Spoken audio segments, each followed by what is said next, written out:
MA final political science, Indian government and politics, 6th paper. और आज का हमारा टॉपिक है केंद्र राज्य विवादास्पद क्षेत्र। मित्रों, कल हमने भारतीय संघ व्यवस्था में केंद्र राज्य प्रशासनिक संबंधों का अध्ययन किया था और प्रशासनिक संबंधों के अध्ययन करने के बाद आज हम पढ़ रहे हैं कि केंद्र राज्य में कुछ प्रशासनिक मामले हैं जिनसे विवाद हुआ है जिनका विवाद हुआ है। तो हम आज का टॉपिक है केंद्र राज्य विवादास्पद क्षेत्र, कतिपय प्रशासनिक मामले, इसको हम पढ़ रहे हैं। अपने प्रारंभिक वर्षों में तो भारतीय संघ व्यवस्था की जो विशेषता थी वो था केंद्र राज्य सहयोग, दोनों में बहुत अच्छा सहयोग था केंद्र और राज्य में। लेकिन जैसे जैसे संविधान और संघ प्रणाली प्रौढ़ होती गई उसके बाद क्या है, इनमें दरारें दिखने लगी और आज ऐसे कई प्रशासनिक मुद्दे हैं जो केंद्र और राज्यों में मतभेद की झलक दिखाते हैं कि दोनों में मतभेद आ गया है, यानी केंद्र सरकार और राज्य सरकारों में आपस में मतभेद आ गया है, मधुरता जो है वो कम रह गई है, सहयोग कम रह गया है। केंद्र को राज्य से शिकायतें हैं, राज्यों को केंद्र से शिकायतें हैं। पहले हम इनकी शिकायतों की यदि बात करें तो केंद्र की शिकायत है कि राज्य सरकारों का शासन प्रशासन कई बार अपनी मनमानी करता है, केंद्र के दिशा निर्देशों को नहीं मानता है, समय समय पर जो निर्देश दिए जाते हैं। इसी तरह केंद्र को ये शिकायत है कि हम राज्यों को पैसे तो बहुत देते हैं लेकिन राज्य सरकारें ठीक से उसे खर्च नहीं करती हैं। इसी तरह केंद्र सरकार को शिकायत है कि जो केंद्रीय योजनाएं बनाते हैं राज्य सरकारें उन्हें ठीक से केंद्र की नीति के अनुरूप लागू नहीं करती है। और इसी के साथ ये भी एक शिकायत है केंद्र को कि राज्य कई बार ज़रूरत से ज़्यादा या ऐसी अतिरिक्त मांग करते हैं जिसकी पूर्ति आसान नहीं होती है। ये केंद्र की शिकायतें हैं। राज्य की जो शिकायतें हैं वो ये है, राज्यों को अक्सर ये शिकायत रहती है कि केंद्र सरकार मनमानी करती है। इसी तरह राज्य सरकारें ये भी कहती हैं कि राज्य सरकारों द्वारा पारित कराए गए कानूनों को केंद्र जो है जल्दी से पारित नहीं करता है। इसी तरह से राज्यों से संबंधित मामलों में भी उनसे राय नहीं ली जाती है और जो अनुदान दिया जाता है उसमें राजनीतिक आधार पर पक्षपात केंद्र करता है। यानी जिन राज्यों में सत्तारूढ़ दल वाली ही सरकार होती है उन राज्यों को ज़्यादा अनुदान दिया जाता है, जिन राज्यों में सत्तारूढ़ दल वाली सरकारें नहीं होती हैं, विरोधी दलों की सरकारें होती हैं, उनको अनुदान कम दिया जाता है। ऐसा राज्यों का आरोप है, राज्यों की शिकायतें हैं। ये कुछ ऐसी बातें हैं जो आपस में एक दूसरे से शिकायत रहती है। कुछ विवाद के स्थायी मुद्दे भी हैं। केंद्र और राज्य के बीच में हमेशा विवाद रहता है। कैसे?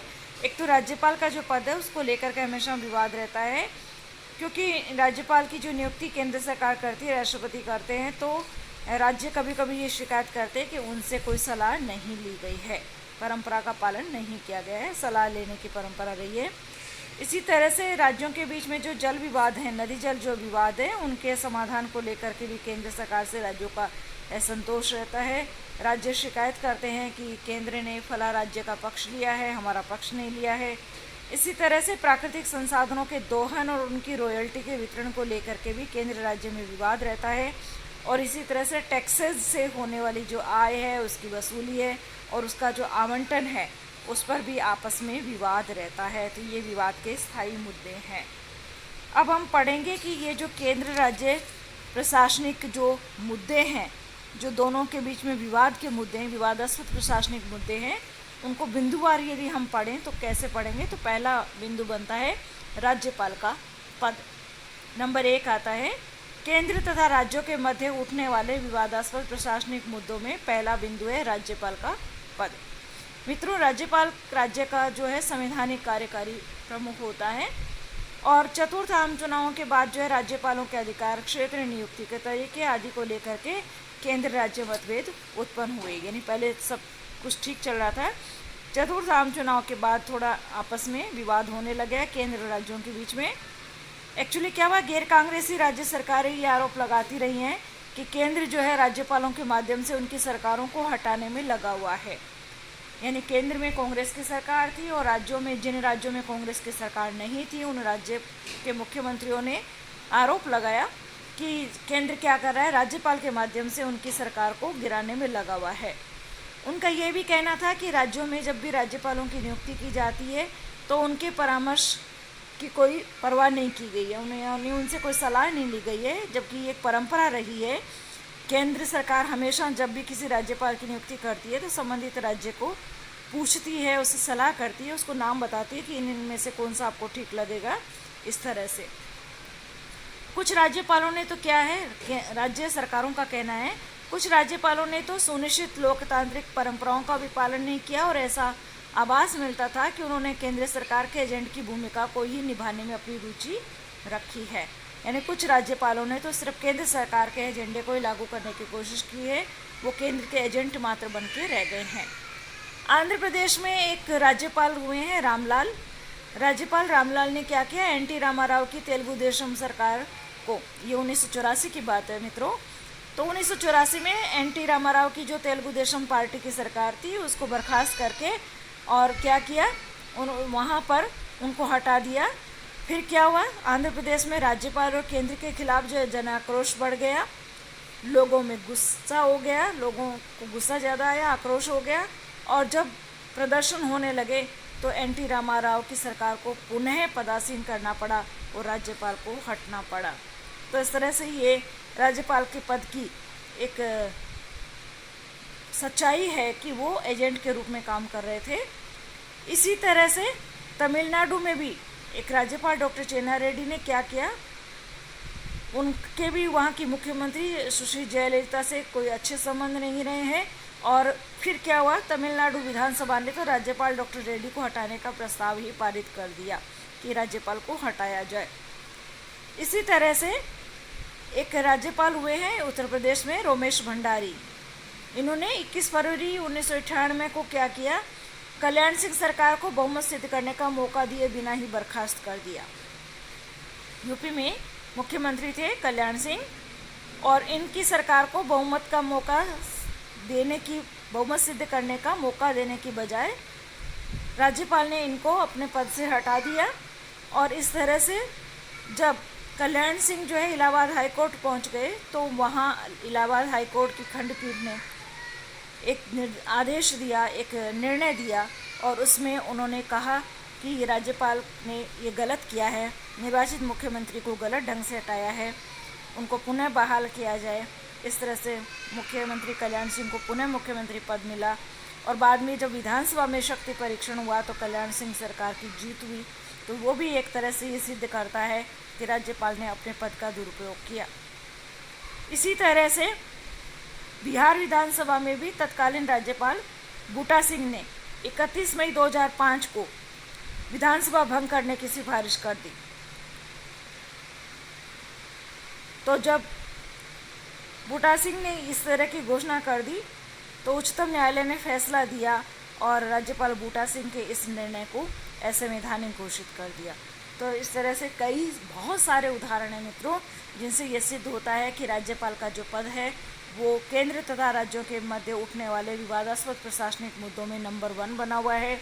राज्यपाल के पद को लेकर के लगभग राज्य सरकारें प्रसन्नता जाहिर नहीं करती है, उनका विवाद रहता है।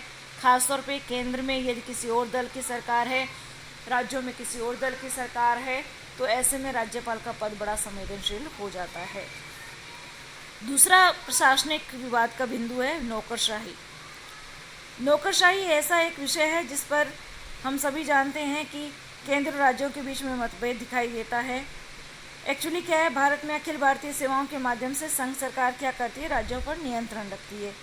अब संविधान में संघ और राज्य सरकारों के लिए अलग अलग सेवाओं की व्यवस्था तो की गई है, परंतु हमारे क्या है, ब्रिटिश शासन से हमने क्या है, एकीकृत उच्च प्रशासनिक सेवाओं की पद्धति जो है वो जो पहले चलती थी उसी को अपना रखा है। तो उसके अनुसार तदनुसार क्या है, अखिल भारतीय सेवाओं के कर्मचारी संघ तथा राज्य दोनों जगह काम करते हैं। अखिल भारतीय सेवाओं के जो अधिकारी और कर्मचारी है ये संघ में भी काम करते हैं, राज्यों में भी काम करते हैं। अब संविधान में ये व्यवस्था है कि भारतीय प्रशासनिक सेवा और भारतीय पुलिस सेवा संघ और राज्यों में समान रूप से कार्य करेगी।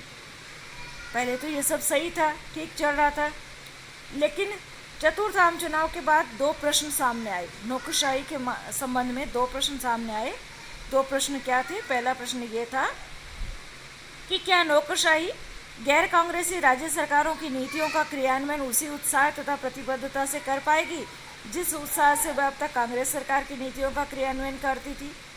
ये बिल्कुल सही प्रश्न है मित्रों कि चतुर्थ आम चुनाव तक क्या था लगभग केंद्र और राज्यों में लगभग कांग्रेस की सरकार हुआ करती थी।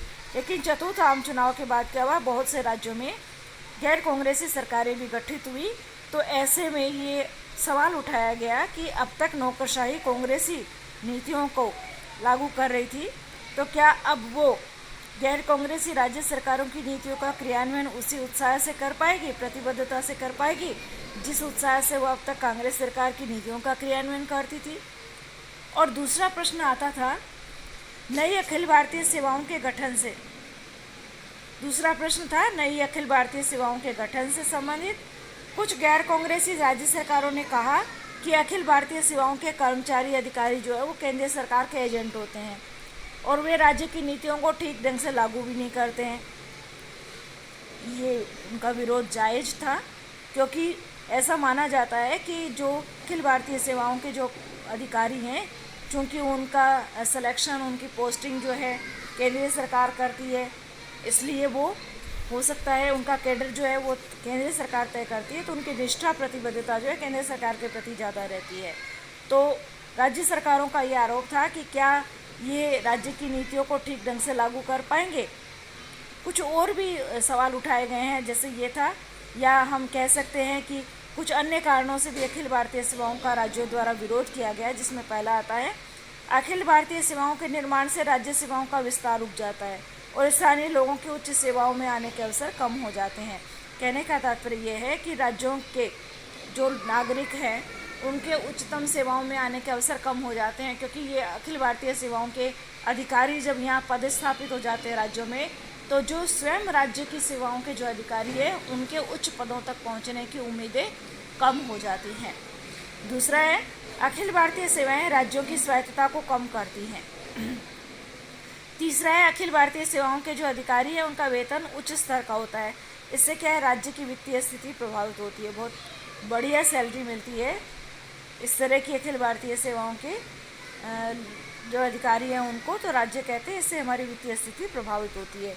तो ये इस तरह के कुछ आरोप हैं नौकरशाही को लेकर के, या विवाद हम कह सकते हैं केंद्र राज्यों के बीच में। तीसरा विवाद का बिंदु आता है कानून और व्यवस्था के मामलों पर राज्यों को केंद्रीय निर्देश।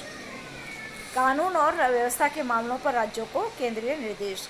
मित्रों, क्या है कि राज्य सरकारों के लिए केंद्रीय निर्देशों का पालन करना बाध्यकारी है या नहीं, ये एक प्रश्न बना हुआ है। और यदि राज्य सरकारें संघीय निर्देशों का पालन नहीं करें तो क्या व्यवस्था होगी, ये भी एक विचारणीय प्रश्न है। अब एक बात मैं आपको बताती हूँ कि जब राज्य सीमा के अंतर्गत केंद्रीय सरकार की संपत्ति की सुरक्षा राज्य सरकार न कर सके तो केंद्र सरकार क्या करेगी। केंद्रीय सरकार को कोई तो एक्शन लेना पड़ता है। जब राष्ट्रीय संपत्ति की रक्षा के लिए केंद्रीय सरकार ने रिजर्व पुलिस बल को कुछ राज्यों में तैनात किया, तो केरल, पश्चिम बंगाल और तमिलनाडु की सरकारों ने केंद्र की शक्ति पर आपत्ति उठाई। तो इससे क्या विवाद हुआ, केंद्र राज्यों के बीच में विवाद हो गया। केंद्र कहता है कि मैंने इसलिए सीआरपीएफ को भेजा है क्योंकि आप केंद्रीय संपत्ति की रक्षा नहीं कर रहे हो, और केरल, पश्चिम बंगाल, तमिलनाडु ने कहा कि ये एक तरह से हमारे आंतरिक मामलों में हस्तक्षेप है, आप सीआरपीएफ को नहीं भेज सकते हैं। इसी तरह से 18 सितंबर 1968 को केंद्रीय कर्मचारियों की हड़ताल का सामना करने के लिए केंद्र सरकार ने राज्यों को एक अध्यादेश द्वारा वांछित निर्देश प्रदान किए कि भी आपको क्या क्या करना है। तो केरल की साम्यवादी सरकार ने केंद्रीय अध्यादेश को संविधान विरोधी और मजदूर विरोधी कहकर उसे मानने से इनकार कर दिया। अब जब ऐसी गंभीर स्थिति आ गई और केंद्र ने सीआरपीएफ को भेजा, सेंट्रल रिजर्व पुलिस फोर्स को भेजा, तो केंद्र राज्य संबंधों का उग्रतम रूप उभरने लगा। तो इस तरह से ये विवादास्पद बिंदु बना हुआ है। कानून व्यवस्था के मामलों पर राज्यों को जो केंद्रीय निर्देश दिया जाता है या सीआरपीएफ की वहाँ पर तैनाती की जाती है, तो राज्य इसे पॉजिटिव नहीं लेते हैं। ख़ास तौर पे जिन राज्यों में विरोधी दल की सरकारें होती है, केंद्र से विरोधी दल की सरकारें होती है, वहाँ तो इसका विरोध किया जाता है। एक और विवादास्पद बिंदु आता है आर्थिक नियोजन का। आर्थिक नियोजन व्यवस्था ने क्या है, नीति और वित्त संबंधी सभी मामलों में राज्य की स्वायत्तता को एक छाया का ही रूप प्रदान कर दिया है, यानी जैसा केंद्र करेगा राज्य वैसा ही करेंगे। अब संपूर्ण भारत देश में हम सभी जानते हैं कि केंद्र राज्यों के लिए योजना निर्माण का कार्य पहले योजना आयोग करता था, अब उसका नाम नीति आयोग कर दिया गया है।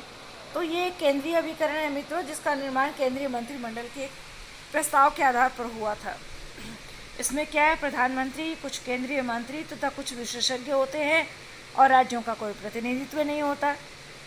तो ये जो आयोग है वो समूचे देश के लिए योजनाएं बनाता है। अब समूचे देश के लिए जब योजनाएं बनाता है तो ये नियोजन के परिणाम स्वरूप क्या है, राज्य सूची के विषयों पर भी एक तरह से कानून बनाने लग गया। कैसे कि नियोजन के कारण ही केंद्रीय सरकार जो है वो उद्योग, व्यापार एवं वाणिज्य जैसे विषयों पर कानून बनाने लग गई। इसी तरह से राज्य सूची के जो विषय है, केंद्र के राज्य सूची के विषय हैं उद्योग, व्यापार एवं वाणिज्य, इन विषयों पर केंद्रीय सरकार कानून बनाने लगी क्योंकि आर्थिक नियोजन के लिए जरूरी था। तो इस तरह से हम कह सकते हैं कि आर्थिक नियोजन के नाम से केंद्रीय सरकार ने, संघीय सरकार ने एक तरह से अपने विधि निर्माण का क्षेत्र जो है बढ़ा लिया, राज्य सूची तक उसकी पहुंच हो गई है। तो ये कुछ प्रशासनिक विवाद के बिंदु थे। अब यदि इनका समायोजन यदि करना हो, समाधान यदि करना हो, तो इसमें हमें केंद्र राज्यों के मध्य विचार विमर्श को बढ़ाना होगा। इससे क्या होगा कि दोनों में साझेदारी की भावना बढ़ेगी, केंद्र राज्यों की भी साझेदारी की भावना बढ़ेगी। और इसके साथ साथ क्या होगा कि राज्यपाल सम्मेलन, राष्ट्रीय विकास परिषद, मुख्यमंत्री सम्मेलन, मुख्य सचिव सम्मेलन, पुलिस महानिदेशक सम्मेलन आदि समय समय पर आयोजित किए जाने चाहिए ताकि आपस में इंटरेक्शन हो, एक दूसरे से लेन देन हो, एक दूसरे के साथ सहयोग विकसित हो। और इसके साथ साथ 1990 में एक अंतर्राज्यीय परिषद की जो प्रस्तावना, अंतर्राज्यीय परिषद का जो गठन किया गया है, ये एक अच्छा कदम है इस दिशा में। इसी तरह से भारतीय प्रशासनिक व्यवस्था में भी ऐसे परामर्श यंत्रों का विकास नया प्रयोग है। यह अभी असंतुलित और विकसित है और राज्य सूची में है। हम ये कह सकते हैं कि ये जो हमारा केंद्र राज्य प्रशासनिक समायोजन के जो उपकरण है, उसके रूप में भारतीय प्रशासनिक सेवा में भी परामर्श यंत्रों का विकास होना चाहिए। और राज्य सूची के विषयों पर जो आर्थिक नियोजन के माध्यम से संघ सरकार जो हावी हो रही है, ऐसा नहीं होना चाहिए। राज्यों की शिकायतों का निराकरण होने का प्रयास होना चाहिए। राज्य की शिकायतों का निराकरण होगा तभी केंद्र और राज्य मिलकर के काम करेंगे, क्योंकि राष्ट्र हित के मामलों में तो हमें राजनीतिक दलों को परस्पर सहमति बनानी पड़ेगी और देश के लिए ज़रूरी कानून भी बनाने पड़ेंगे। इसी तरह से न केंद्र सरकार मनमानी करे और न राज्य सरकारें अड़े। और यदि कहीं कोई प्रॉब्लम आती है, विवाद होता है, तो सुलह समाधान के मंच जो संगठन है उनका इस्तेमाल होना चाहिए, आपसी बातचीत होनी चाहिए, बातचीत से समाधान होना चाहिए। और शासन प्रशासन के स्तर पर लगातार बातचीत होती रहनी चाहिए। इससे क्या विश्वसनीयता बहाल होगी और जो भी कोई विवाद का बिंदु हो तो उसे जल्दी से जल्दी समाधान करने का, निपटारा करने का प्रयास किया जाना चाहिए। आज के लिए इतना ही, धन्यवाद।